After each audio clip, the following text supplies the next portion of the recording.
And the self-care card that we had coming out is authenticity. All right, it says live life for you, not the audience in your head. Okay, so Spirit is highlighting being true to yourself, knowing who you are against all odds, in all circumstances. All right, for some of you, you could be in a space where you're dealing with a lot of just different thoughts, different opinions, dealing with maybe even imposter syndrome or comparison. And this is giving me honoring who you are, believing in who you are, and tunnel vision. All right, so the next cards that we have coming out as far as what the collective is being encouraged to release at this time, we had no, and we also had there's no planet B. All right, so there's two messages that are coming through for me.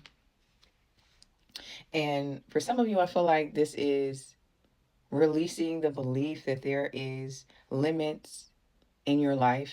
Like there's only so far you can go. There aren't too many options that you are, and allowing your mind to expand and explore the other opportunities and ideas available to you. And then the other message that's coming through for me, for others of you, this could be releasing second guessing. For some of you, you could be in a space where you're either doubting your path, maybe you're questioning whether or not you're on the right track, and Spirit is saying to say no to that and really trust there is no plan B. Like you're on the road that you're meant to be on, you're on the right track, and to stand firm in that, to stand firm in your boundaries and keep going in that direction. The next card we have coming out as far as what we're being encouraged to embrace, we got the Knight of Cups. All right. And the Knight of Cups to me is about authenticity as well.